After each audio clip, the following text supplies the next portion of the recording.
Hello everyone. आज के lecture में आपका स्वागत है। आज के लेक्चर में हम बात करेंगे perpendicular distance from the point on the straight line. Means कोई भी हमें स्ट्रेट लाइन से परपेंडिकुलर डिस्टेंस निकालना है किसी भी पॉइंट से, तो कैसे निकालेंगे। ऐसे ही आज हम देखेंगे कि equation of the parallel and the perpendicular lines कैसे निकाल सकते हैं। अगर हमें कोई भी इक्वेशन दी गई है, मींस कोई भी लाइन दी गई है, उसके पैरेलल कोई भी लाइन दी गई है, उसकी इक्वेशन हम कैसे निकाल सकते हैं और परपेंडिकुलर लाइन का कैसे निकाल सकते हैं। और कॉन्करेंसी ऑफ थ्री लाइंस देखेंगे। मींस तीन लाइंस जब एक पॉइंट पे कॉमन पॉइंट पे मीट कर रही है तो उसकी कंडीशन क्या होती है ये, राइट। अगर आपने अभी तक मेरे चैनल को सब्सक्राइब नहीं किया तो सब्सक्राइब कर लीजिए, सुपर लर्निंग XYZ। और फ्री स्टडी मटेरियल के लिए आप मेरी वेबसाइट चेक कर सकते हैं superlearning.xyz। चलिए वीडियो को स्टार्ट करते हैं। सबसे पहला टॉपिक देखते हैं, perpendicular distance from the point on the straight line. इसका क्या मतलब है। देखिए मैंने यहाँ पे एक स्ट्रेट लाइन ड्रॉ करी है, आप कैसे भी ड्रॉ कर सकते हैं। और इसकी इक्वेशन जो है ax plus B Y plus C is equal to 0। जैसे मैंने आपको बोला था ये जनरल इक्वेशन होती है। अगर आपने मेरा प्रीवियस लेक्चर नहीं देखा है form of different equations of the lines का, तो आप उसको जाके देख सकते हो। मैंने वहाँ पे बताया था कि जो भी क्वेश्चन दिया जाएगा वो इसी फॉर्म में दिया जाएगा। मीन्स जो भी इक्वेशन दी जाएगी वो ax plus B Y plus C की फॉर्म में ही होगी। अब स्पेस में हमें यहाँ पे कोई पॉइंट दिया गया है P, जिसके कोऑर्डिनेट x1, y1 है, राइट। और मुझसे पूछा गया है कि इस पॉइंट से अगर मैं इस लाइन पे एक परपेंडिकुलर डालता हूँ इस तरीके से, तो उसका डिस्टेंस क्या होगा। अगर मैंने उस डिस्टेंस को d बोल दिया है तो मुझे इसका ये d निकालना है कि ये d क्या होगा, राइट। अगेन मैं आपको डायरेक्ट फॉर्मूला लिखवा रहा हूँ, मैं इसके प्रूफ पे नहीं जा रहा हूँ कि ये कैसे आएगा, राइट, क्योंकि पेपर में सिर्फ क्वेश्चन आता है, प्रूफ नहीं आएगा, राइट। तो देखिए मैं डायरेक्ट फॉर्मूला लिखता हूँ, d is equal to mod ax1 plus by1 plus c and divided by under root a square plus b square, right. इस फॉर्मूले को समझते हैं कि फॉर्मूला है क्या चीज़। आपको जो भी क्वेश्चन दी गई है उसमें ये जो x और y है उनकी जगह ये दोनों पॉइंट्स रख दीजिए, x1 और y1, राइट। और उसका मोड ले लीजिए, क्योंकि डिस्टेंस कभी भी नेगेटिव नहीं होता है, क्योंकि हम मैग्नीट्यूड की बात कर रहे हैं, तो इसलिए हमने इसका मोड लिया है, क्योंकि ये चीज़ मेरी नेगेटिव आ सकती है, तो इसलिए हमने इसको मोड में किया है। मोड कर दीजिए, डिवाइडेड बाय जो भी x का कॉफिशेंट है उसका स्क्वायर, जो भी y का कॉफिशेंट है उसका स्क्वायर, दोनों को ऐड करके अंडर रूट कर दीजिए। इस तरीके से आप परपेंडिकुलर डिस्टेंस निकाल सकते हैं किसी भी पॉइंट से। जैसे कि मैं क्वेश्चन करके दिखाता हूँ।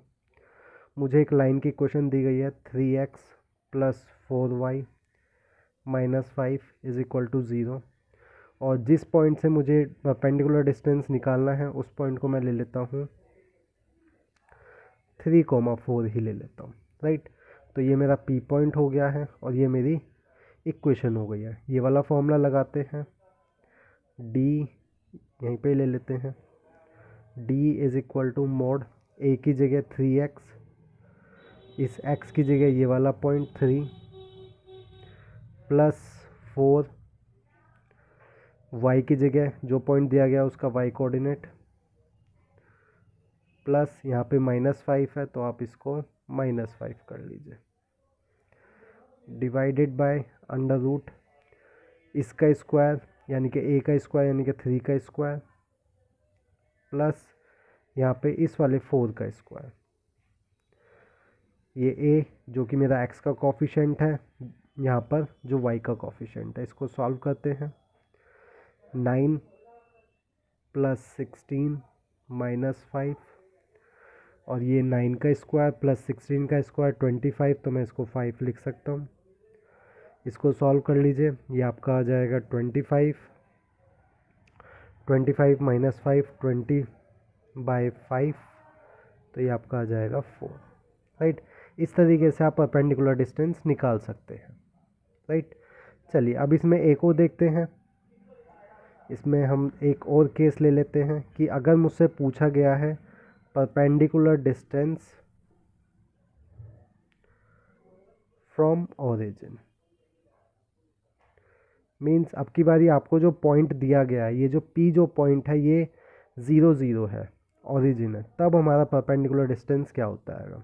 तो देखिए सिंपल है, यहाँ पे x1 और y1 की जगह 0 0 हो जाएगा और फॉर्मूला आपका क्या बन जाएगा, d is equal to C mod के अंदर divided by A square plus B square, right.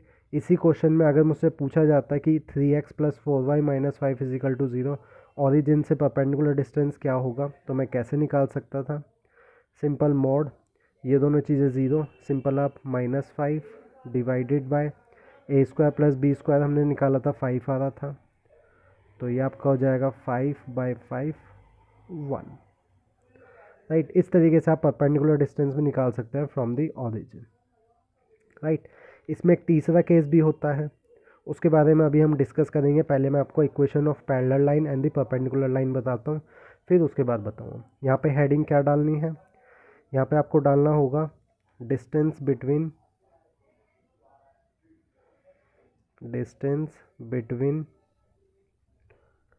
To parallel lines, right. ये अभी मैं आपको करवाऊंगा, पहले मैं आपको बताता हूँ कि पैरेलल लाइन इक्वेशंस हम कैसे लिखते हैं, फिर मैं आपको बताऊंगा, वहाँ से और अच्छे से समझ में आएगा।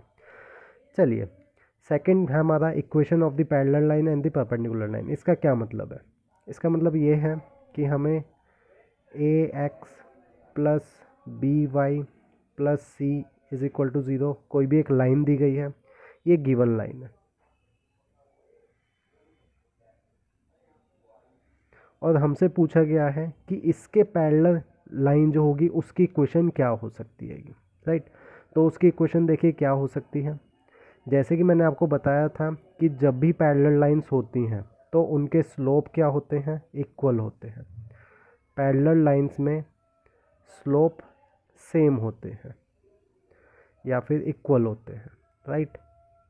तो यहाँ से देखिए अगर मैं स्लोप की बात करूँ तो ये जो b और a जो है ये मेरे सेम होंगे हर एक लाइन के, क्योंकि देखिए स्लोप क्या होता है, मैंने आपको लास्ट लेक्चर में बताया था कि स्लोप की वैल्यू -a/b होती है, राइट। तो अगर दो लाइंस पैरेलल हैं तो उनका a/b का रेशियो क्या होगा, हमेशा सेम होगा। तो अगर मेरी पैरेलल लाइंस हैं तो ये a और b जो है ये हमेशा सेम होंगे, राइट। और आपने ये 10th क्लास में भी पढ़ा होगा कि अगर पैरेलल लाइंस होती थी, राइट, या फिर कोइंसिडेंट लाइंस जो होती थी या सिंपल पैरेलल लाइंस जो होती थी उसमें x का कोफिशिएंट और b का y का कोफिशिएंट जो होता था वो सेम रेशियो में होता था, राइट। तो मैं पैरेलल लाइन की इक्वेशन कैसे लिख सकता हूँ, सिंपल आपका ये वाला रेशियो और ये वाला रेशियो हमेशा सेम रहेगा, सिर्फ ये वैल्यू चेंज होगी। तो हमेशा ध्यान रखिएगा कोई भी लाइन दी गई है A X plus B Y plus C is equal to 0, उसके अगेंस्ट या उसके रिगार्डिंग मुझे अगर पैरेलल लाइंस की इक्वेशन लिखनी है तो आप कैसे लिख सकते हो, simple A X plus B Y plus K is equal to 0, right. ये मेरी लाइन जो होगी जिसमें coefficient of X coefficient of Y वो सेम रखिए जो भी गिवन लाइन है, सिर्फ यहाँ पे जो कांस्टेंट टर्म है उसको चेंज कर दीजिए, राइट। तो ये वाली जो लाइन होगी ये लाइन मेरी पैरेलल होगी किसके, इस वाली लाइन के, राइट। ये कंडीशन ध्यान रखिएगा, सिर्फ आपको जो कांस्टेंट टर्म है उसको चेंज करना आएगा, बाकी सारी चीज़ें आपको सेम रखनी है, तब आप पैरेलल लाइन की इक्वेशन की फॉर्म लिख सकते हो, राइट। इसको मैं बॉक्स में बंद कर देता हूँ, इसको आप याद रखिएगा या लिख लीजिए इसको। उसके बाद हम बात करते हैं अगर परपेंडिकुलर लाइन है तो,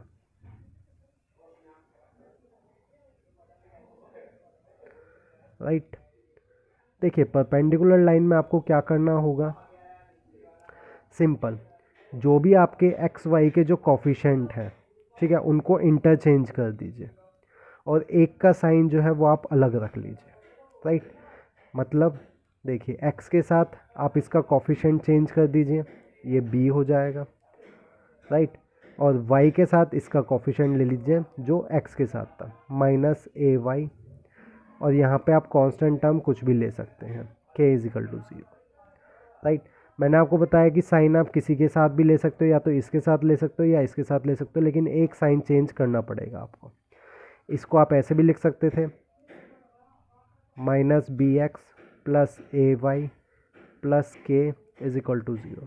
ये दोनों लाइंस जो हैं ये दोनों लाइंस मेरी परपेंडिकुलर होगी इस लाइन के, राइट। तो मैं आपको एक बार ये और बताता हूँ कि आपको कैसे लिखनी है अगर कोई भी क्वेश्चन दी गई है।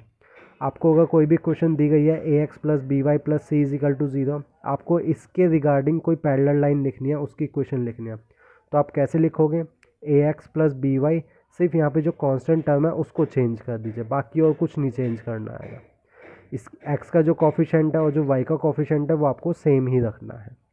सिमिलरली अगर परपेंडिकुलर लाइन पूछी गई है तो आप क्या कीजिएगा, एक्स और वाई के जो कॉफिशेंट है उनको इंटरचेंज कर दीजिए और एक का साइन चेंज कर दीजिए, या तो ए वाई के साथ साइन चेंज कर लीजिए या फिर एक्स का साइन चेंज कर लीजिए, दोनों में कोई डिफरेंस नहीं होगा, राइट।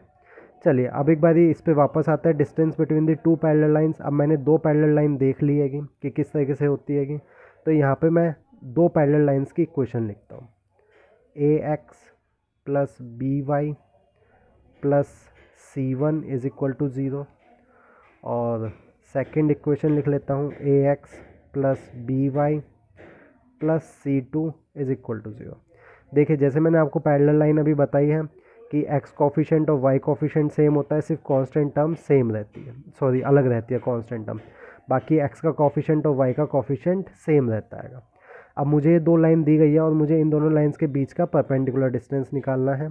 तो देखिए कैसे निकालेंगे, डी इज इक्वल टू, इन जो ये कांस्टेंट टर्म्स हैं इनको आप माइनस कर दीजिए, C1 माइनस C2 मोड ले लीजिए इसका, और divided by A square plus B square कर दीजिए, राइट। एक चीज़ और ध्यान रखिएगा, ये दोनों इक्वेशन जो हैं इसमें जो ए और बी जो है वो आपके सेम होने चाहिए, राइट। इसका क्या मतलब है, देखिए जैसे कि यहाँ पे मैं एक इक्वेशन लिखता हूँ, 3x plus 4y plus 6 is equal to 0, और एक इक्वेशन दी गई है 6x plus 8y plus 18 is equal to 0, right. देखिए यहाँ पे x और y जो है वो मेरे सेम नहीं है, मींस a और b जो है दोनों इक्वेशन में सेम नहीं है, लेकिन हम सेम कर सकते हैं क्योंकि ये दोनों लाइंस जो है पैरेलल है। तो सबसे पहले आपको इन दोनों इक्वेशंस में a और b जो है वो आपको सेम करने होंगे, और उसकी वजह से जो C1 C2 जो आएगा वो आपको यहाँ पे पुट करना होगा। मींस कहने का मतलब ये है कि दोनों इक्वेशंस में पहले a और b जो है वो आपको सेम लाने होंगे और फिर C1 C2 की वैल्यू रखनी होगी। ऐसा मत कर दीजिएगा कि C1 की वैल्यू आप यहाँ पे 6 ले रहे हो, C2 की वैल्यू आप 18 ले रहे हो, इस चीज़ का ध्यान रखिएगा। बाकी जब मैं क्वेश्चंस करवाऊँगा तब मैं आपको और अच्छे से बताऊँगा, राइट।